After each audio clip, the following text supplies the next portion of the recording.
Queer News Tonight. It's your birthday. Well, yes, it will be. It will be tomorrow. It's going to be, well, that's what I mean. But I'm celebrating it all week. Yeah, you're not going to see I'm hoping this is the last time. I mean, you could see me tomorrow, but... I didn't get my invitation. Probably will be delivered. Well, it's just a two-man party. Who's the second man? Me. It's just you and I. Oh, it's just you and I. So I didn't need an invitation. I got it. And Nicholas is sitting in for Gordon. You're sitting down and going to read this cold, right? And we're going to do the news cold. Good luck. Yeah, this is going to be fun. Well, welcome to Queer News Tonight, the world's first and only LGBTQ daily evening news. It's time to queer up the news. Tonight, we are going to speak live to the director of the OUTshine Film Festival, LGBTQ film director, Gossamer Folds. And in the big finish, you get to watch, along with Donald Trump, the live television news as Arizona's governor will not answer Trump's call while he was certifying the election for Joe Biden. Hilariously, the ringtone, "Hail to the Chief," was playing. You can't make this stuff up. It's Tuesday, so our medical expert, Dr. Howard Grossman, is here to answer LGBTQ health questions and what's next in COVID-19 for the LGBTQ community. And in the big finish, we show you how New York City is preparing for Ivanka's triumphant return. Let's just put it this way. Thousands of flyers papered everywhere saying, "You're not welcome here." And this evening, caution, spoiler alert, we spill the tea on the new RuPaul's All-Star Season 6. And in the big finish, we discuss the only thing that can get us across the finish line of this horrible 2020 LGBTQ year. A little hint, while it may be so that Mick, we don't think it is really a rib. Merry Christmas and Happy New Year's.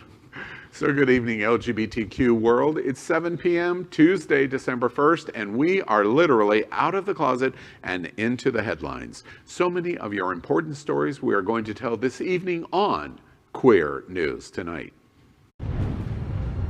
The world's first live daily queer evening news show, Out of the Closet and Into the Headlines on Q News Tonight. Well, thank you again for joining Queer News Tonight. This is an unedited live LGBTQ evening news show. And whatever happens, you're going to see. This evening, we bring you the news of and a perspective representing the LGBTQ community from South Florida, America, and across our world. I'm your Queer News Tonight anchor, Al Ferguson. Tonight, let's welcome anchor Nicholas Wedling, and also, let's welcome guest anchor Jonathan Casanas. His birthday is tomorrow. Happy birthday, Jonathan. Thank you. He is a board member of Charity Forward Miami and producer of the Macho Party. I'm going to that in 21 for sure at Gay Ocho Festival. Welcome, Jonathan. Oh, thank you. Tonight we begin by queering up the OUTshine Film Festival. Happening on Television Network. Queer News Tonight is the digital television sponsor of the OUTshine LGBTQ Film Festival, Fort Lauderdale Virtual Edition. It starts this week, December 3rd to 6th. Watch this.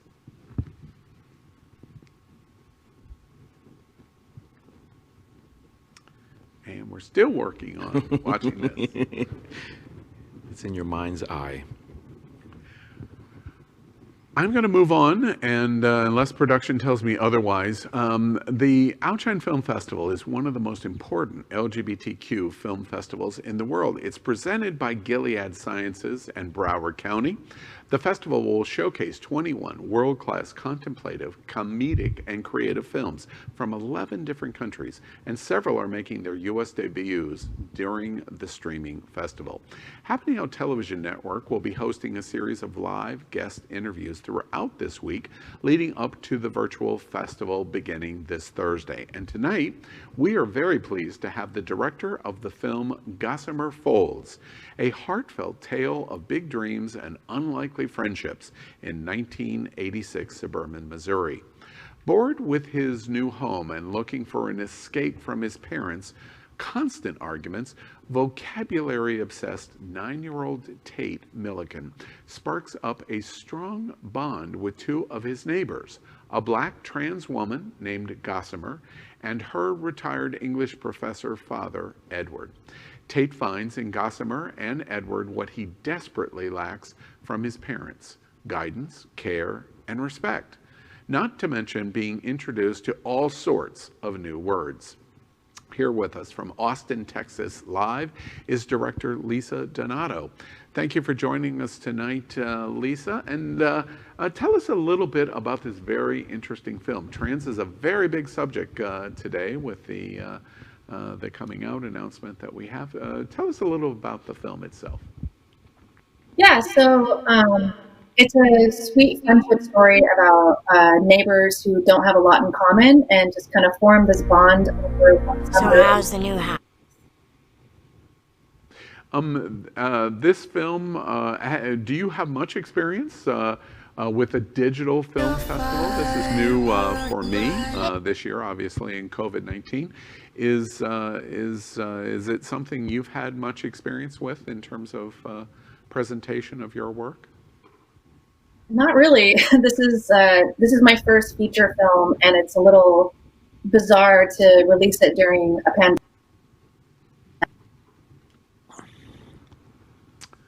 And we're having a little bit of a picture issue. So Lisa, if you'll stand by for us in just a moment.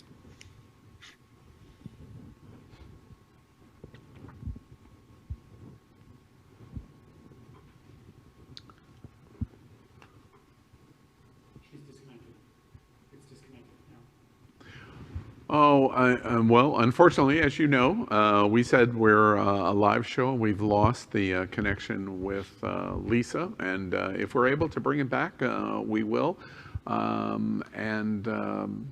that's a shame, but we're going to continue moving on. We remind you that the OUTshine Film Festival is beginning this week, December 3rd through 6th. You can log on directly through the festival itself, and many great films are included. Next, let's catch up on LGBTQ headlines. First, the LGBTQ community in South Florida and across America is diverse. Our community across the world is vast, and here are the bullet points of the queer news for today, Tuesday, December 1st. Let's begin with Queer Up Breaking Q news. Our first headline is celebrating World AIDS Day. Today is December 1st. This week, Happening Out Television Network celebrates World AIDS Day. Remembrance events are taking place across the LGBTQ world today. We are proud to be broadcasting from South Florida, home to the World AIDS Museum. We remember those lost. We honor those that have been affected by HIV and AIDS. In 2020 and in pandemic, it's the one day of this terrible year that the entire LGBTQ community is united as one, and we remember. We have more breaking Q news tonight, as Oscar-nominated star of Juno, Ellen Page, has announced today that he is trans and is now Elliot Page. The news is significant as Netflix is set to announce season 3 of The Umbrella Academy that Elliot stars in. Elliot addressed his social media followers saying, quote, "Hi friends, I want to share with you that I am trans. My pronouns are he, they, and my name is Elliot. I feel lucky to be writing this, to be here, to have arrived at this place in my life. I feel overwhelming gratitude for the incredible people who have supported me along this journey. I can't begin to express how remarkable it feels to finally love who I am enough to pursue my authentic self. I love that I am trans, and I love that I am queer. And the more I hold myself close and fully embrace who I am, the more I dream, the more my heart grows, and the more I thrive." End quote. Page describes himself as transgender and non-binary, meaning that his gender identity is neither man or woman. Everyone at Queer News Tonight wishes Elliot a magical and happy journey, and we all admire the positivity of today's announcement. That's incredible, Al. I wish her the best, him the best of luck, and it's about time somebody of this star caliber is transitioning publicly. Yeah, I mean, it's a beautiful thing. Obviously, it's special, and it's great to have someone in the public eye come out in this way. Obviously, coming out is not a singular thing. You continue to come out throughout your life. It makes for a better united community. It makes really for better TV. Obviously, he's gonna find himself and create better, authentic moments, and I'm totally here for it. Absolutely, and all change in attitude comes incrementally. And the announcement today from Ellen Page saying, I am Elliot Page and how I've transitioned will help many people that would have never, ever paused in terms of support of the trans community, pause simply because it's this person saying it, which he very positively did today. Mm-hmm. Congratulations to Elliot Page. Next up, Queer Up South Florida. Wilton Manors and Fort Lauderdale conversion therapy ban is struck down by federal court. Queer News Tonight's home is here in Wilton Manors, Fort Lauderdale, Florida. We always joke, the gayest place on planet Earth, but it's not such a joke today. A consequence of last week's ruling on conversion therapy by a federal appeals court hit home in Wilton Manors on Tuesday night. Shayna Bridgman, an attorney with the law firm of Gorin, Cherif, Duty, and Ezerol, informed the Wilton Manors Commission that the city's ban on conversion therapy is not enforceable. Bridgman cited the November 20th ruling by the 11th U.S. Circuit Court of Appeals, striking down bans on conversion therapy in Boca Raton and Palm Beach County. The language in those ordinances, Bridgman said, is almost identical to the one in Wilton Manors, passed unanimously by the Commission on August 23, 2016. In a 2-to-1 decision, the court sided with therapist Robert Otto and Julie Hamilton, who argued their case for sexual orientation change efforts on the grounds of the First Amendment's right to free speech. Bridgman said, quote, "The reasoning that the court used is you have to let everyone talk about everything, even if it's offensive and outrageous," end quote. Because there is a conflict between circuits, the matter is likely to make its way to the Supreme Court. Next, Queer Up Entertainment. Spoiler alert, here's the rumored RuPaul's Drag Race All-Star Season 6 cast. Even though much of the country has been in and out of lockdown, sleuths believe that RuPaul's Drag Race has already filmed the 6th season of All-Stars, and rumors about who's in the year's cast are at an all-time high. RuPaul appeared in full drag on the main stage to accept their Emmy Award for Outstanding Reality Series earlier this year. That, combined with Drag Race star Jeremy Carey tweeting that All-Stars 6 contestants have already been chosen, that they were to, quote, leave soon, and they had, quote, quarantined them for 2 weeks, end quote, before filming, we can certainly infer something was filmed earlier this year.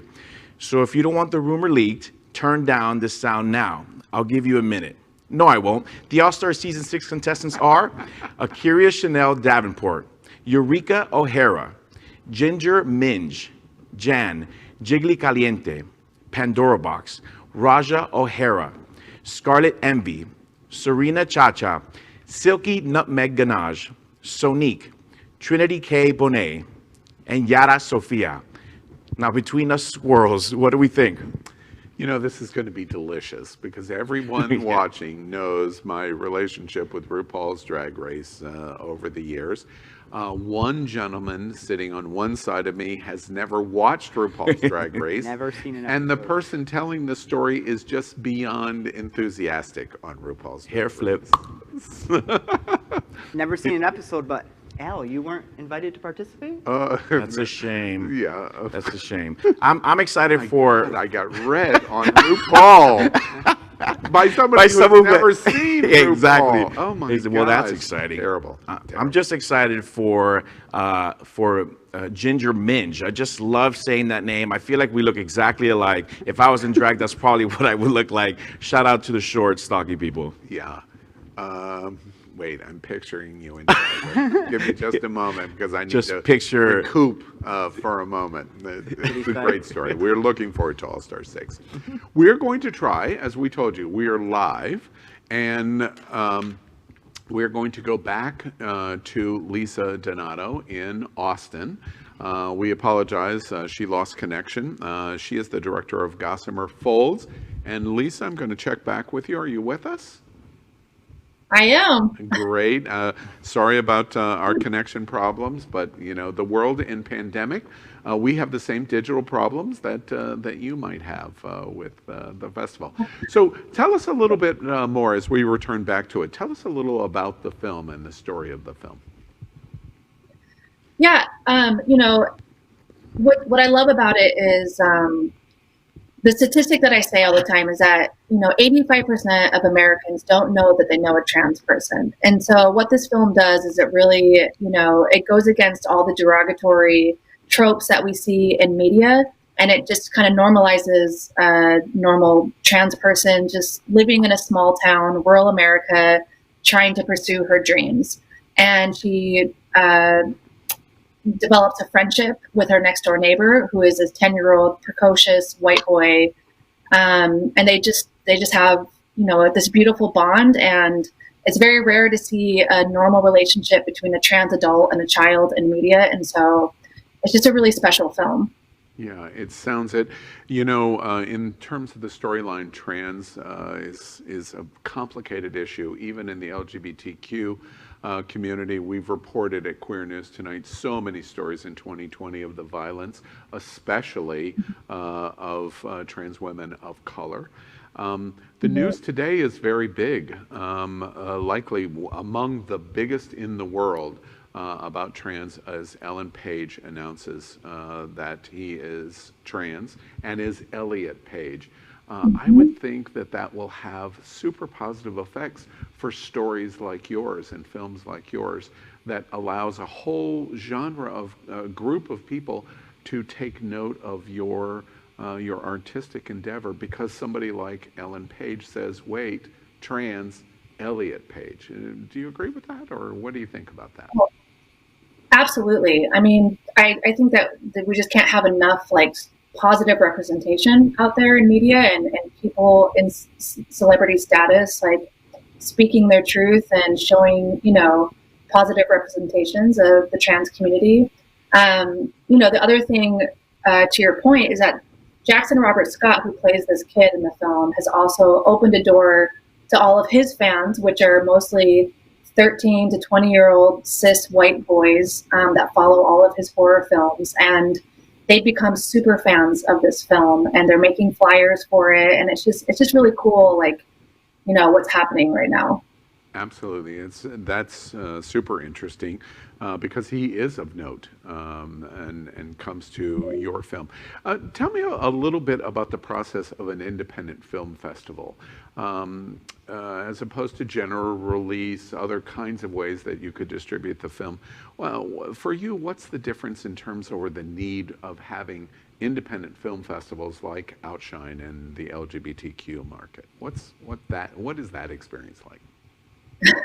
Well, honestly, the LGBTQ festival life has made my career. For the past like 5 years, I've been making short films for and about the queer community, and it's helped me build an audience. It's helped me develop my work. They've let me take risks in my work, and it allowed me to build a body of work so that my first director for hire gig happened to be this film, and it was in Hollywood. And, you know, if it wasn't for these festivals, I wouldn't be on the map at all. I wouldn't have had this opportunity. So it's so critical. I hope we can keep these festivals going. Well, absolutely. And America, as you may or may not know, OUTshine Film Festival is one of the best LGBTQ film festivals in the entire world. And Lisa Donato is going to premiere at the OUTshine Film Festival Gossamer Folds. A very interesting, and certainly with today's news, super topical in terms of a trans storyline. Lisa, we wish you all the luck and success at OUTshine, and a much, much better 2021 in your endeavors for LGBTQ film.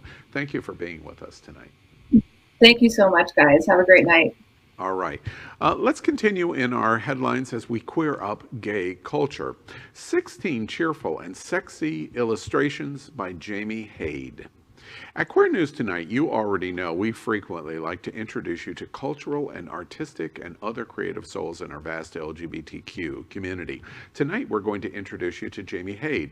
He is an illustrator who caught our attention over his creative drawing process, especially in time of pandemic. Jaime tells Happening Out Television Network, quote, "I'm a graphic designer currently working as an illustrator, bringing ideas to life through graphics, icons, web illustrations, branded illustration, and drawings for motion, between others. I'm a versatile professional. Even though I have my own visual language, I'm able to adapt my drawing easily to the visual codes of the brands I work with. The main thing is the project and the ideas we need to communicate, and sometimes my drawings are more geometric, sometimes they are more organic, simple, and complex. I love simple answers to difficult questions," end quote. We invite you to reach out to Jaime Hayde by sending an email or visiting his Instagram. You'll find it very interesting. Now it's time to queer up politics. What happens in Georgia will affect every LGBTQ American. This month, Georgia's on everyone's mind. Voters in the Peach State came out in record numbers to cast their ballots for President-elect Joe Biden. And for the first time in nearly 2 decades, the state has chosen a Democratic presidential candidate. Nearly 1 million absentee ballots for the January election have already been requested. The runoff elections in January will determine what the U.S. Senate will prioritize for the next 2 years. And for the first time in a long time, there is a narrow pathway forward to passing LGBTQ inclusive non-discrimination protections at the federal level. Right now, people in many states, including Georgia, are left vulnerable to discrimination based on sexual orientation and gender identity in basic areas like housing and healthcare because of the absence of LGBTQ inclusive state and federal non-discrimination laws. Both Republican senators are leading in the polls currently, but even with the win of the White House and House of Representatives, these 2 seats may be the most important to the LGBTQ community in the still new 21st century. Yeah, I mean, it's pretty scary that we're still in this situation. Things like housing protections is super important to the LGBTQ community, especially when they're kicked out of their homes and they lead themselves into drugs or sex work. And it's really important that we get these types of laws passed so that we can protect our own. So hopefully we wake up and we have these things available to us. If not, we should take our money elsewhere. Honestly, if these states are not here to protect us, we should take our LGBTQ money and run. That's just my opinion. It's very difficult in the course of 60 days to claim this is the election of a lifetime twice. Yeah. That's what's happening to Georgians for January 5th. But goodness knows, we hope that they believe that and that they get out the way they did on November 3rd. That's one thought. I would be less than genuine in telling you that I expect the 2 Democrats to win the seats. But I certainly hope, if there's a fighting chance, Donald Trump every day for the next month will say fraud, fraud, fraud, fraud, fraud, and keep Republican voters away from the polls January 5th.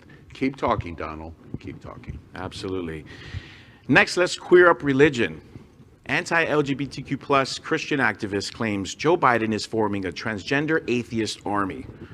Nicholas Klingenschmidt is a former Navy chaplain who served in the Colorado House of Representatives from 2015 until 2017 and is now a Christian anti-LGBT plus activist and motivational speaker who goes by the name of Dr. Chaps.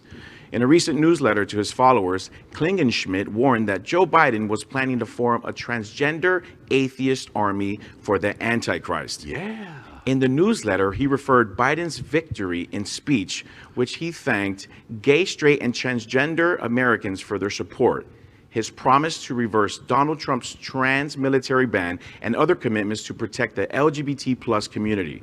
But Klingenschmidt insisted that Biden was out to transgenderize the military and punish Christian troops, writing, "Female soldiers and students will be forced to share common showers and rooms with cross-dressing men or boys with male anatomy within hours of Biden's inauguration.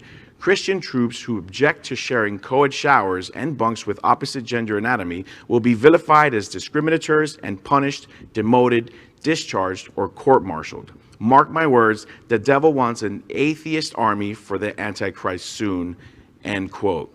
At Queer News Tonight, we hear transgender atheist army, but we also love zombies, because they're real too.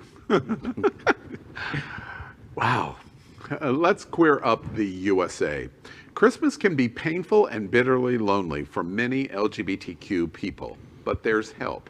A news report by Britain's Department of Health focuses on the mental health of minority groups, including LGBTQ and Christmas. The report found that for many queer people, it's business as usual, just another Christmas season of feeling like they live in Narnia, a place C.S. Lewis once wrote where it's, quote, always winter and never Christmas, end quote. More than 35% reported feelings of loneliness at the holidays. Indeed, in the LGBTQ community, Christmas can be a poignant and painful reminder of loneliness for those who have no family or have become isolated from relatives. 1 in 8 LGBTQ people see their biological family less than just once a year. And in the throes of global pandemic, Christmas poses even more challenges for the already vulnerable LGBTQ community. At Queer News Tonight, we encourage you, if you are feeling this holiday loneliness, we remind you that you are not alone. Reach out to friends, LGBTQ charity organizations, and mental health organizations. And we remind us to be good friends to others during what has been a bleak and uniquely dark year. You know, many years ago, my family doesn't do anything on Christmas Day, and we started a Nick's Christmas for the Misfit Toys. So, you know, anyone who needs a place to go, reach out to us. I'm more than welcome to have strangers in my home for Christmas. That's beautiful. I think it's very important for you to reach out to your family members and your friends. And if you have no one, please reach out to organizations like Forward Miami, like Pride Lines, like Jewish Community Services. And if you're feeling suicidal, please call the suicide hotline. It's very, very important that you do. You are important. You have a purpose. So please reach out to someone. Beautiful, both sentiments are beautiful. The number one issue in feeling loneliness in the LGBTQ community at the holidays is to recognize that you feel that way. That's the number one issue. Admit it, and then you can start to get help. Next up, Queer Up the World. McDonald's helps London's GAY club to stay open during the pandemic.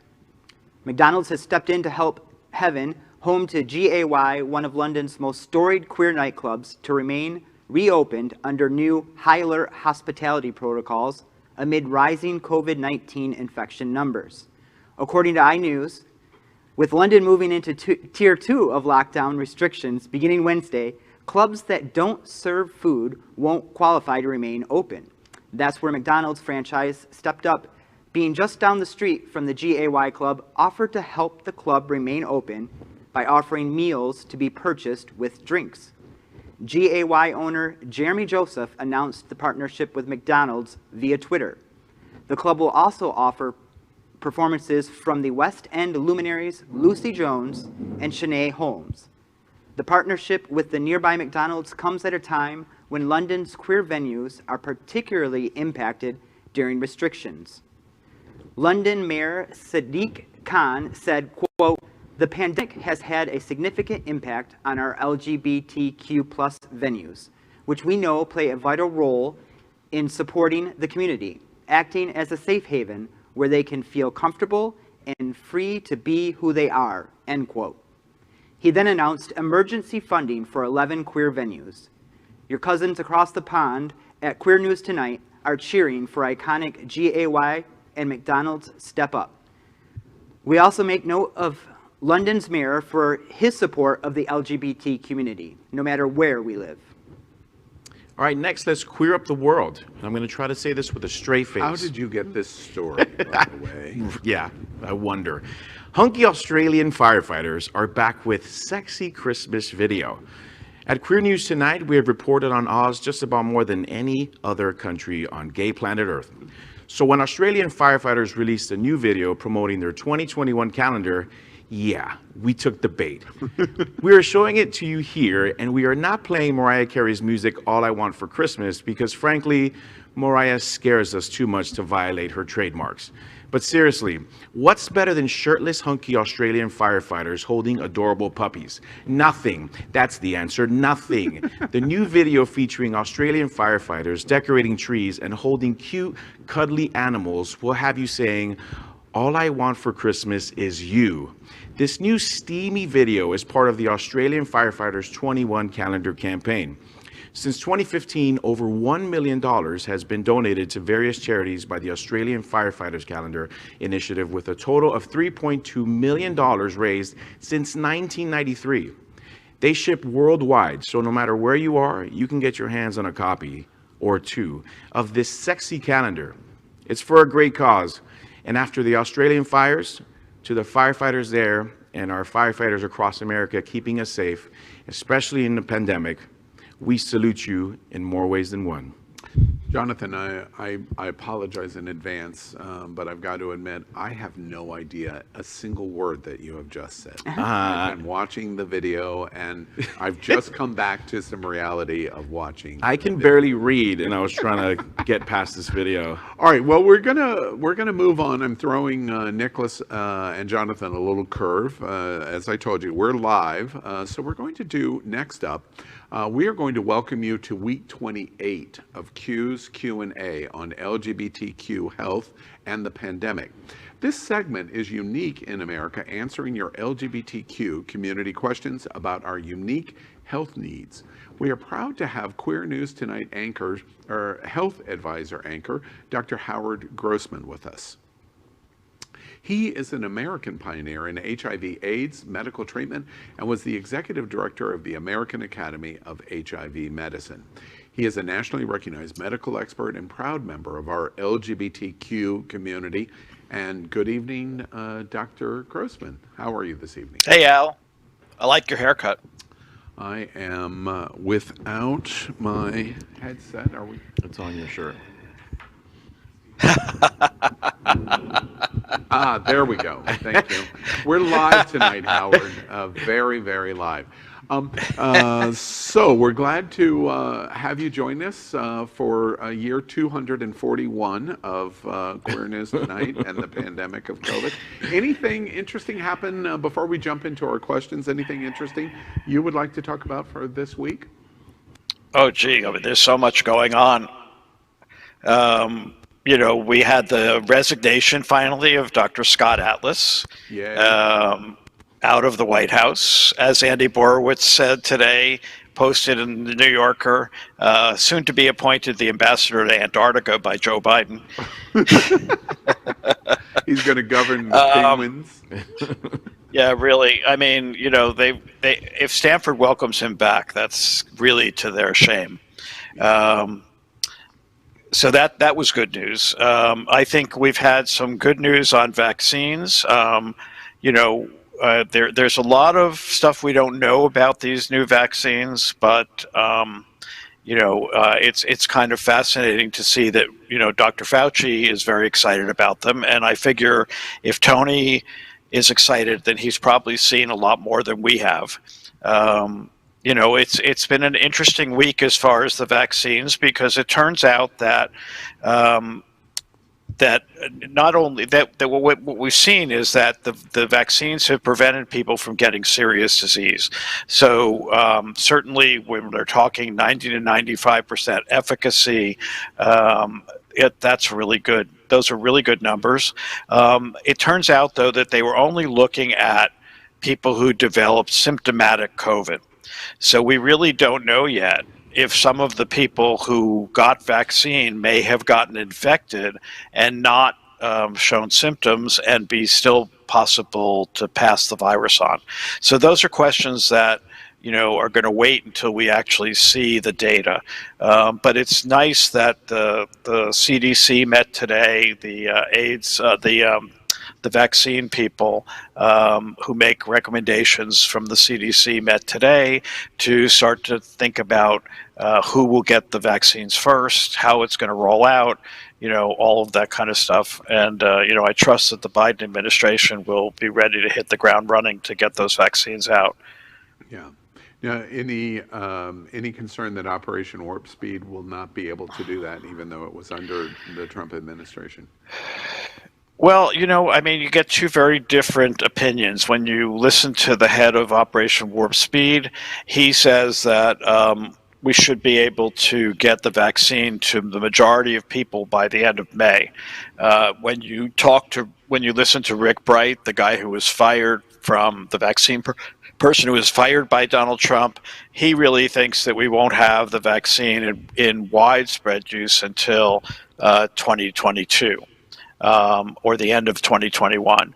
I think that usually when you hear these extremes, the truth is somewhere in between. So I think we'll probably see a rollout for healthcare workers first, especially healthcare workers in hospital settings.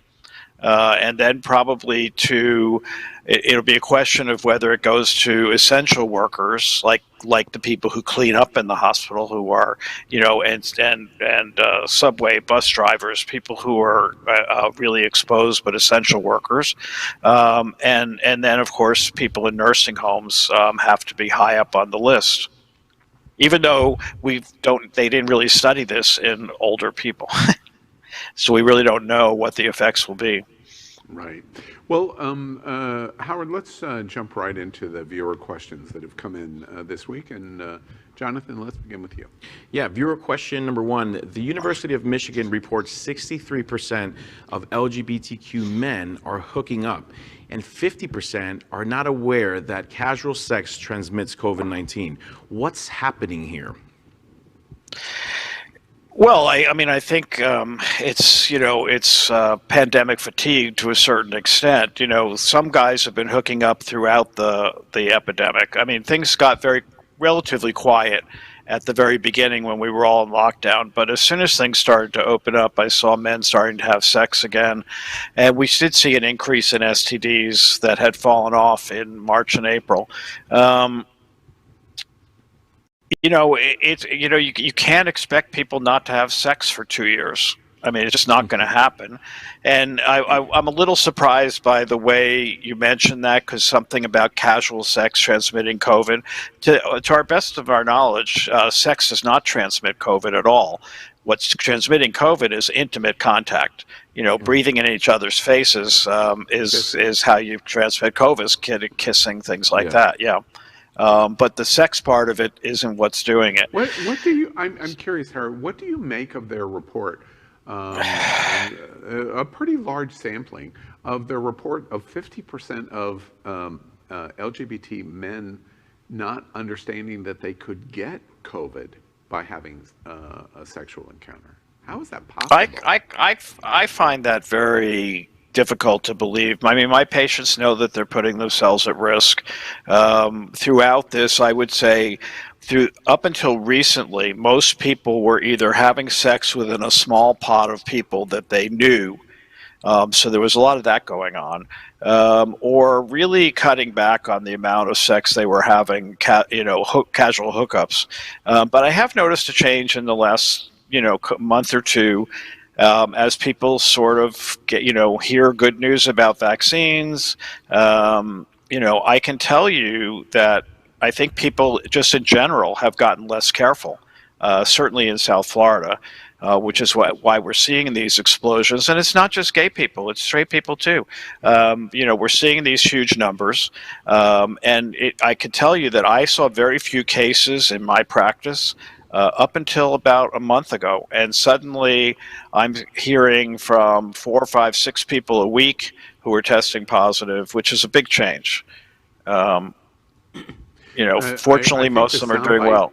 I think the soundbite there is we just heard from Dr. Grossman. He's informed us, and this is breaking news now, that gay men like sex. I don't know if y'all knew that, but I did not know that. Nicholas, you have another viewer question we're going to talk about. So our second question tonight is, should I take the vaccine the moment it is available to me?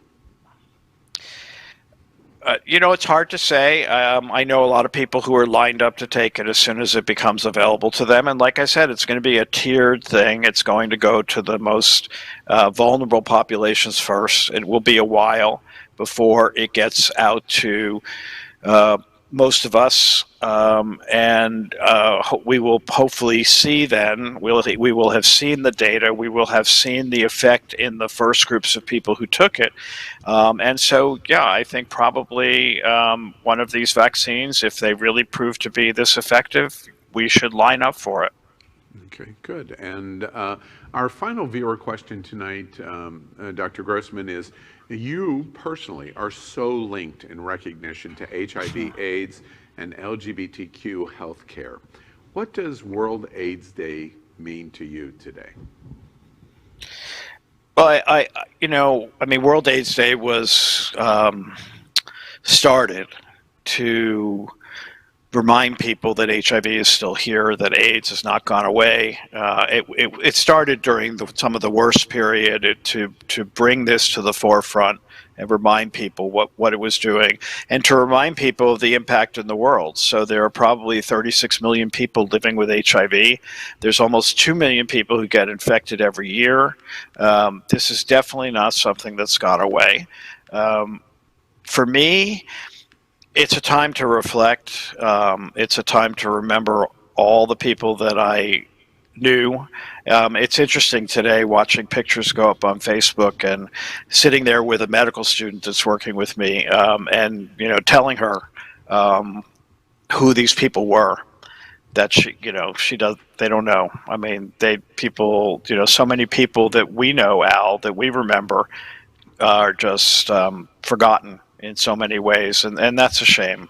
But I think just to remind people that HIV is still here, that for all of our accomplishments in the developed world and for people who have access to healthcare, it's still devastating in a lot of the world. I encourage, I haven't said this to Howard before. I've read a lot about Howard, and especially his efforts in the 90s. You should Google him and read a lot about what he did. When we say he was a pioneer in AIDS and HIV, we mean it. And I thought about you a lot today, because it's not the same today. I did a post, a very personal post, of some of the things that I saw in 1988, for example.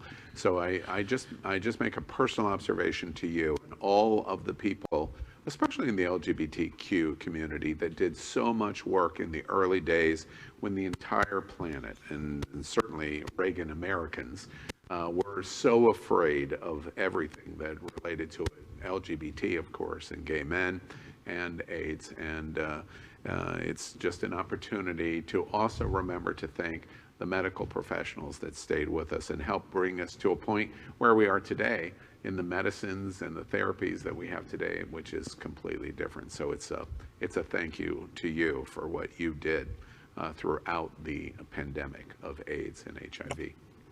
Well, thanks, Hal. That means a lot. Yeah, and it's heartfelt too. That is tonight's Q&A on LGBTQ health and the pandemic. We're here every Tuesday night with Dr. Howard Grossman to answer your medical questions.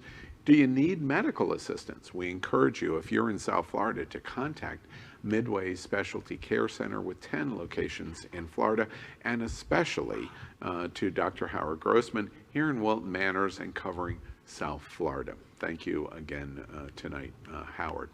Well, we are at the end of our show, and we want to, again, one more time, celebrate World AIDS Day and the remembrance that it means for all of us. That is today's news for the LGBTQ community on the world's first and only daily LGBTQ evening news show. Is our community important to you? Then help us by liking and subscribing. Ring the bell for updates. Share this news. We're the only television live video news that is out of the closet and into the headlines. We need your support. I'm your anchor, Al Ferguson, and on behalf of anchors, Nicholas Wenley, who sat down in the seat tonight just minutes before the show. Thank you very much. My pleasure. And Jonathan Caneros, our birthday boy tomorrow. Happy birthday. Do something very fun. Don't do any of the things that we reported on studies tonight in the show. And we will see you daily and tomorrow night at 7 p.m. Good night, America.